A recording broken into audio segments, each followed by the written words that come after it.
Assalamualaikum warahmatullahi wabarakatuh. Kami dari kelompok 4 akan mempresentasikan materi tentang perhitungan biaya hidup. Sebelumnya, perkenalkan, nama saya Aprilia Novitasari. Saya sebagai moderator dan pemateri. Indeks harga konsumen. Indeks harga konsumen adalah ukuran biaya keseluruhan barang dan jasa yang dibeli oleh konsumen. Ahli statistik pemerintah secara rutin menghitung dan melaporkan indeks harga konsumen. Tujuan IHK adalah untuk mengukur perubahan tingkat harga keseluruhan yang berdampak pada perubahan biaya hidup. Bagaimana menghitung indeks harga konsumen? Untuk menghitung IHK Departemen Statistik menggunakan data tentang harga-harga ribuan barang dan jasa. Untuk melihat dengan tepat bagaimana statistik ini dibangun, contohnya ekonomi sederhana di mana konsumen hanya membeli 2 barang ayam dan burger. Yang pertama, tentukan isi keranjangnya. Menentukan harga-harga mana yang paling penting bagi konsumen tertentu. Jika konsumen tersebut membeli lebih banyak ayam daripada burger, maka harga ayam goreng lebih penting daripada harga burger, sehingga harus diberikan bobot dalam mengukur biaya hidup. Misalnya 4 potong ayam goreng dan 2 burger. Yang kedua, menentukan harga-harganya. Menentukan harga setiap barang dan jasa dalam keranjang untuk setiap masa waktu. Langkah kedua, menunjukkan harga-harga ayam goreng dan burger untuk 3 tahun yang berbeda. Contohnya, pada tahun pertama atau tahun 2007, harga ayam goreng adalah $1 dan harga burger adalah $2. Dan pada tahun kedua atau tahun 2008, harga ayam goreng adalah $2 dan harga burger adalah $3. Dan pada tahun terakhir atau tahun ketiga, tahun 2009, harga ayam goreng adalah $3 dan harga burger adalah $4. Yang ketiga, menghitung harga seluruh isi keranjang. Menggunakan data harga-harga untuk menghitung jumlah harga keseluruhan isi keranjang, barang dan jasa dari waktu ke waktu. Langkah ini menunjukkan perhitungan untuk setiap tahun dari 3 tahun tersebut bahwa hanya harga-harga yang berubah dengan menetapkan isi keranjang untuk selalu sama. Misalnya pada tahun 2007 yaitu harga per potong ayam goreng dikali jumlah ayam goreng ditambah harga burger dikali jumlah burger. Pada tahun 2008 yaitu harga per potong ayam goreng dikali jumlah ayam goreng ditambah harga burger dikali jumlah burger. Pada tahun 2009 yaitu harga per potong ayam goreng dikali jumlah ayam goreng ditambah harga burger dikali jumlah burger. Yang keempat, memilih tahun basis atau 2007 dan menghitung indeksnya. Langkah keempat adalah memilih 1 tahun sebagai tahun basis yang merupakan tolak ukur yang menjadi bandingan tahun-tahun yang lain.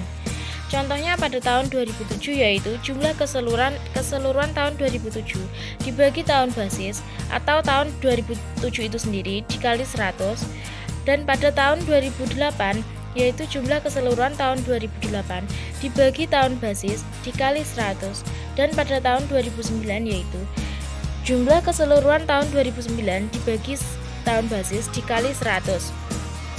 Yang kelima, menghitung laju inflasi.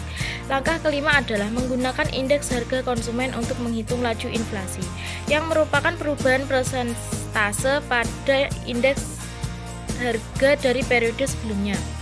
Laju inflasi antara 2 tahun yang berurutan dihitung sebagai berikut. Laju inflasi pada tahun kedua sama dengan indeks harga konsumen pada tahun kedua dikurangi indeks harga konsumen pada tahun ke-1 dibagi indeks harga pada tahun ke-1. Apakah isi keranjang IHK?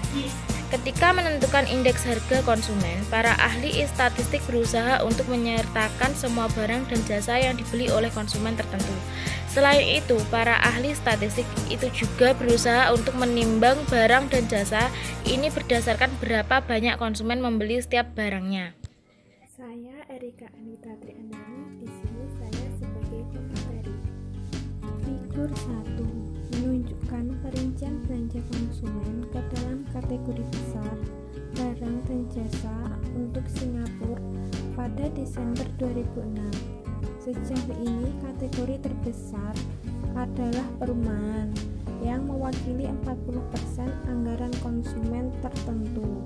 Kategori ini terdiri atas biaya tempat bernaung 30% 31%, bahan bakar dan keperluan lainnya 5%, serta perabot rumah tangga dan operasi 5%. Kategori terbesar berikutnya yang mewakili 22% adalah transportasi dan komunikasi, yang terdiri atas harga mobil dan bensin, dan produk info komunikasi yang lebih baru, seperti telepon genggam. Perumahan juga merupakan kategori penting pada 21%. Sisanya adalah lain-lain sebesar 17%, yang terdiri atas biaya jalan-jalan, liburan, dan barang-barang lainnya yang tidak dapat dimasukkan ke dalam kategori yang lain. Yang paling tidak penting adalah biaya pendidikan dan stasionari 8%, seperti iuran sekolah, perawatan kesehatan 5%, serta biaya perawatan, layanan medis, spesialis dan perawatan gigi, pakaian, dan alas kaki mewakili sisa 4% dari anggaran konsumen. Masalah-masalah dalam perhitungan biaya hidup. Indeks harga konsumen mencoba untuk mengukur berapa banyak penghasilan yang harus dinaikkan guna memelihara standar hidup yang konstan. Namun, indeks harga konsumen bukanlah ukuran biaya hidup yang sempurna. 3 permasalahan dengan indeks sudah diketahui dengan luas, tetapi masih sulit dipecahkan. Permasalahan yang pertama disebut dengan bias substitusi. Ketika harga-harga berubah dari satu tahun ke tahun yang lain, harga-harga tersebut tidak berubah secara seimbang, dan harga yang naik lebih tinggi dari harga lainnya. Permasalahan kedua dalam indeks harga konsumen adalah munculnya barang-barang baru. Ketika barang baru diperkenalkan, para konsumen memiliki varietas lebih banyak yang dapat mereka pilih. Permasalahan ketiga dalam indeks harga konsumen adalah perubahan kualitas yang tidak terukur.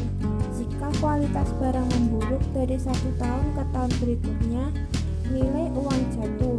Bahkan jika harga barang tetap sama, begitupun juga jika kualitas naik dari satu tahun ke tahun berikutnya, nilai uang akan naik. Deflator PDB versus indeks harga konsumen. Deflator PDB adalah perbandingan PDB nominal dengan PDB sebenarnya. Karena PDB nominal adalah hasil saat ini yang dinilai pada harga saat ini, dan PDB sebenarnya adalah hasil saat ini yang dinilai pada harga tahun basis. Deflator PDB mencerminkan tingkat harga saat ini berhubungan dengan tingkat harga pada tahun basis. Kedua statistik ini menunjukkan hal yang sama, namun ada dua perbedaan penting yang membuat keduanya berbeda. Perbedaan pertama adalah deflator PDB mencerminkan harga semua barang dan jasa yang diproduksi di dalam negeri, sedangkan indeks harga konsumen mencerminkan harga semua barang dan jasa yang dibeli oleh konsumen. Perbedaan kedua yang lebih tidak ketara antara deflator PDB dan indeks harga konsumen berhubungan dengan bagaimana beragam harga yang ditimbang untuk menghasilkan sebuah angka untuk tingkat harga keseluruhan. Indeks harga konsumen membandingkan harga keranjang tetap barang dan jasa yang harga keranjang pada tahun basis. Sebaliknya, deflator PDB membandingkan harga barang dan jasa yang sekarang ini diproduksi dengan harga barang dan jasa yang sama pada tahun basis. Figur 2. Figur ini menunjukkan laju inflasi untuk Malaysia. Perubahan persentase pada tingkat harga telah diukur oleh deflator PDB dan indeks harga konsumen dengan menggunakan data tahunan sejak tahun 1970. Kedua ukuran inflasi ini secara umum bergerak secara beriringan. Figur 2 menunjukkan laju inflasi sebagaimana diukur oleh deflator PDB, diukur oleh deflator ataupun oleh indeks harga konsumen untuk Malaysia setiap tahunnya sejak tahun 1970. Dapat dilihat bahwa terkadang kedua ukuran ini berbeda. Ketika keduanya berbeda, kita dapat mempelajari angka-angka ini dan menjelaskan perbedaan ini dengan kedua perbedaan yang telah kita bahas. Namun, figur ini menunjukkan perbedaan antara kedua ukuran ini dalam pengecualiannya dan bukan dalam peraturannya. Pada pertengahan tahun 1970-an, deflator PDB ataupun indeks harga konsumen menunjukkan laju inflasi yang tinggi pada tahun 1990-an. Kedua ukuran ini menunjukkan laju inflasi yang rendah. Mengoreksi variabel ekonomi terhadap dampak inflasi. Tujuan dari mengukur tingkat harga keseluruhan dalam perekonomian adalah untuk melakukan perbandingan antara nilai moneter dari masa waktu yang berbeda. Setelah diketahui bagaimana indeks harga dihitung, indeks ini dapat digunakan untuk membandingkan pendapatan dari masa lalu dengan pendapatan pada saat ini. Kembali pada persoalan upah job base, apakah upah mingguannya yang senilai 293 US dollar pada 1968 tinggi atau rendah jika dibandingkan upah pemain bola saat ini. Statistik pemerintah menunjukkan indeks harga konsumen sebesar 9,7 untuk tahun 1968 dan 110 untuk tahun 2004. Dengan demikian, tingkat harga keseluruhan telah naik sebesar faktor 11,3. Kita menggunakan angka-angka ini untuk mengukur upah job base dalam dolar tahun 2004. Perhitungan sebagai berikut. Upah dalam dolar tahun 2004 sama dengan upah dalam dolar tahun 1968 kali tingkat harga tahun 2004 per tingkat harga tahun 1968 sama dengan 293 US dollar kali 110 per 9,7 sama dengan 3.310 dolar. Dapat dilihat bahwa job base tahun 1968 setara dengan upah tahun ini sebesar lebih dari 3.310 US dollar, tetapi lebih sedikit dibandingkan dengan upah pemain bola rata-rata di Liga Primer Inggris hari ini, dan jauh lebih kecil daripada upah sebesar 38.462 US dollar yang diberikan kepada pemain bola bintang utama saat ini, seperti Ryan Giggs. Saya Ruru Dewi Sekarmasito. Di sini saya sebagai pemateri. Indeks di Hollywood. Film apakah yang populer sepanjang masa? Popularitas sebuah film biasanya diukur dengan penerimaan box office. Dengan ukuran ini, Titanic adalah film nomor 1 sepanjang masa, diikuti oleh Star Wars, Extraterrestrial, dan Spider-Man. Akan tetapi, peringkat ini tidak menyertakan sebuah fakta nyata. Namun penting, harga termasuk harga karcis bioskop semakin lama semakin naik ketika kita menyesuaikan penerimaan box office dengan dampak inflasi, ceritanya akan sangat berbeda.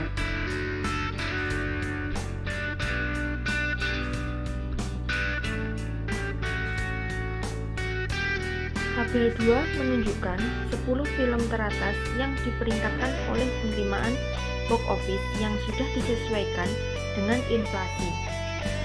Film horor adalah Gone with the Wind yang dirilis tahun 1930-an sebelum setiap orang memiliki televisi di rumah.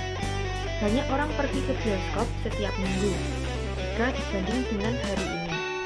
Namun, film-film pada era itu jarang muncul di peringkat populer karena harga tiket sangat murah. Scarlet dan Red jauh lebih baik setelah kita mengoreksinya dari dampak inflasi. Indeksasi. Indeks harga digunakan untuk menyesuaikan dengan dampak inflasi ketika membandingkan jumlah uang yang ada dari waktu ke waktu yang berbeda. Koreksi seperti ini muncul di banyak tempat di perekonomian. Ketika jumlah uang yang ada secara otomatis disesuaikan dengan inflasi oleh undang-undang atau kontrak. Jumlah ini dikatakan telah diindeksasikan dengan inflasi. Contoh, banyak kontrak jangka panjang antara perusahaan dan serikat kerja menyertakan indeksasi upah yang parsial atau yang lengkap pada indeks harga konsumen. Ketetapan seperti ini disebut dengan tunjangan biaya hidup dan secara otomatis meningkatkan upah ketika indeks harga konsumen naik. Suku bunga nominal dan real. Contoh, Sally Saver menabung sebesar $1.000 di bank yang memberikan suku bunga tahunan sebesar 10%. Setelah setahun berlalu, Sally telah mengumpulkan bunga $100. Sally kemudian mengambil uangnya yang berjumlah $1.100 itu. Apakah Sally menjadi lebih kaya $100 daripada ketika ia menabung setahun yang lalu? Jawabannya, Sally memang memiliki uang sebesar $100 lebih banyak dari sebelumnya. Jumlah dolarnya naik 10%. Namun, jika harga juga naik pada saat yang sama, setiap dolarnya dapat membeli lebih sedikit daripada setahun yang lalu. Oleh karena itu, daya beli Sally pun tidak naik 10%. Jika laju inflasi adalah 4%, maka jumlah barang yang dapat ia beli telah naik hanya 6%. Jika laju inflasi adalah 15%, maka harga barang telah naik lebih dari jumlah dolar di rekeningnya. Dalam kasus ini, daya beli Sally turun sebesar 5%. Suku bunga yang diberikan bank tersebut dengan suku bunga nominal, sedangkan suku bunga yang disesuaikan dengan inflasi disebut suku bunga real. Suku bunga real adalah perbedaan antara suku bunga nominal dengan laju inflasi. Suku bunga nominal menunjukkan seberapa cepat jumlah dolar di rekening bank kita naik sepanjang waktu. Suku bunga real menunjukkan seberapa cepat daya beli rekening bank kita naik sepanjang waktu. Figur 3. Figur ini menunjukkan suku bunga nominal dan real dengan menggunakan data tahunan sejak tahun 1970. Suku bunga nominal adalah tingkat dari tagihan perbendaharaan Amerika Serikat selama 3 bulan. Suku bunga real adalah suku bunga nominal dikurangi laju inflasi, sebagaimana diukur oleh indeks harga konsumen Amerika Serikat. Pada akhir tahun 1970-an, suku bunga nominal tinggi. Akan tetapi, karena inflasi sangat rendah, suku bunga real menjadi rendah. Dalam beberapa tahun, suku bunga real bahkan negatif karena inflasi mengurangi lebih cepat tabungan orang-orang daripada pembayaran bunga nominal yang dinaikkan. Sebaliknya, pada tahun 1990-an, suku bunga nominal rendah. Namun, karena inflasi juga rendah, suku bunga real relatif tinggi.